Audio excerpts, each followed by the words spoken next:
Look at a YouTube page. It looks like one screen from one place. It isn't.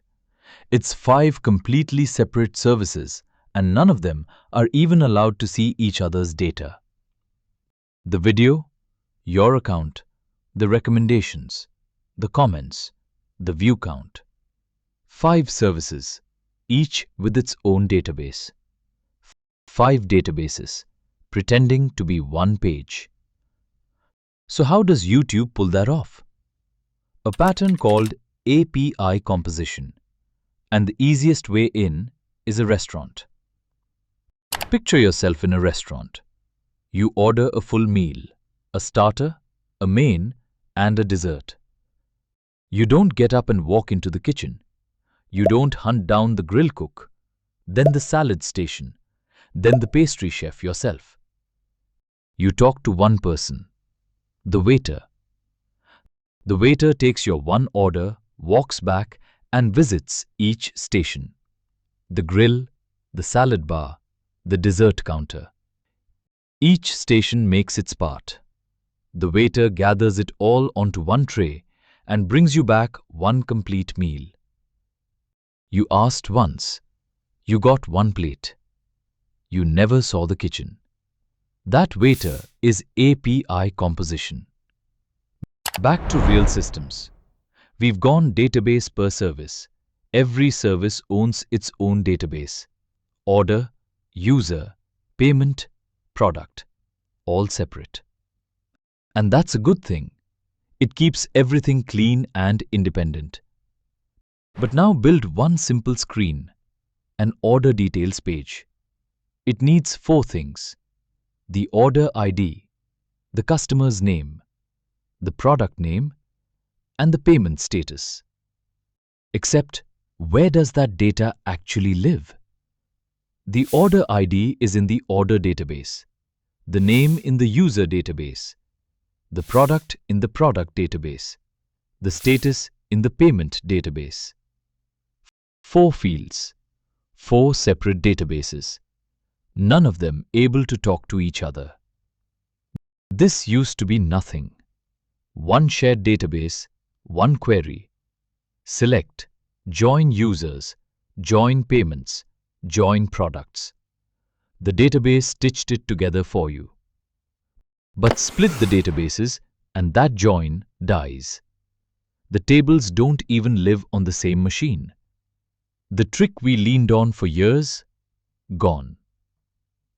Here's the idea, and it's beautifully simple. If we can't join the data in the database, we join it in the application instead. We add one component whose only job is to collect data from several services and combine it into one response. We call it the API composer, the aggregator, the waiter. Now the picture is clean. The browser only ever talks to the composer. It never touches the services directly. The client asks once. The composer does all the running around, just like the waiter and the kitchen. Let's watch exactly what happens when that order details page loads. The browser sends one request. Get order-details 101.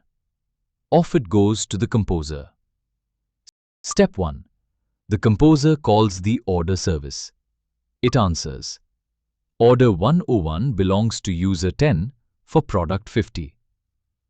Now the composer knows who and what to ask about next. Step 2. It calls the user service. Who's user 10? The answer comes back. John. Step 3. It asks the product service. What's product 50? An iPhone. Step 4. It calls the payment service for the status. Paid.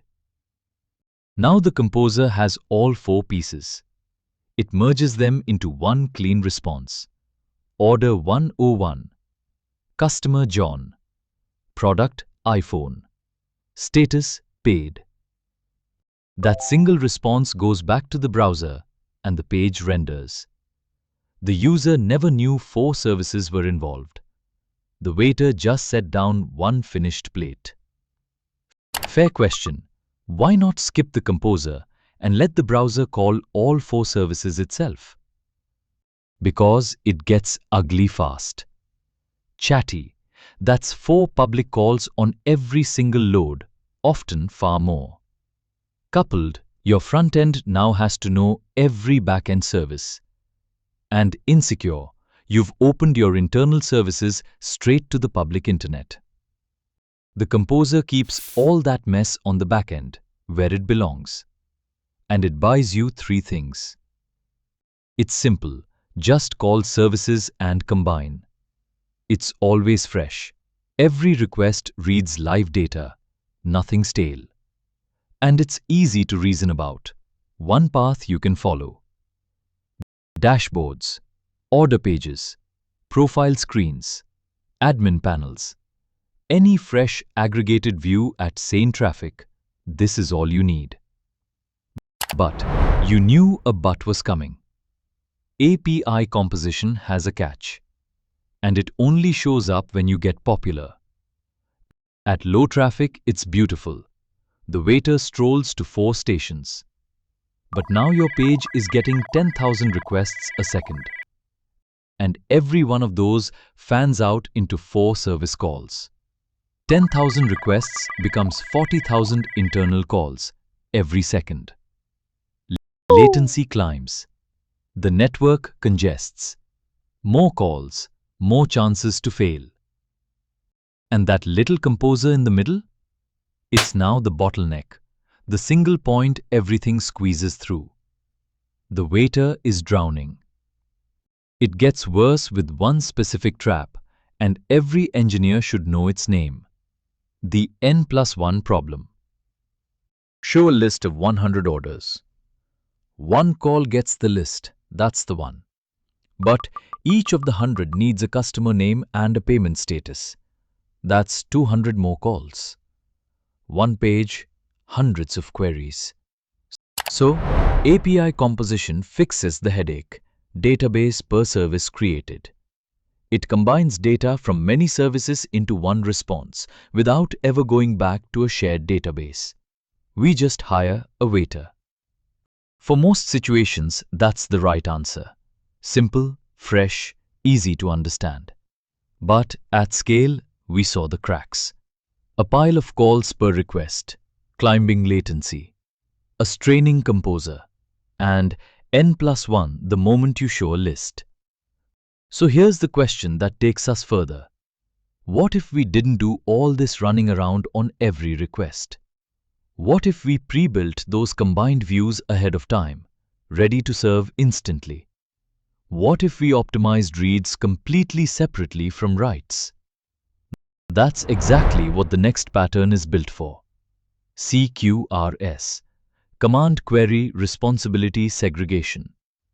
The pattern for heavy, complex reads at massive scale. If this made API composition click, subscribe. We go deep on the stuff that actually matters. See you in the next one.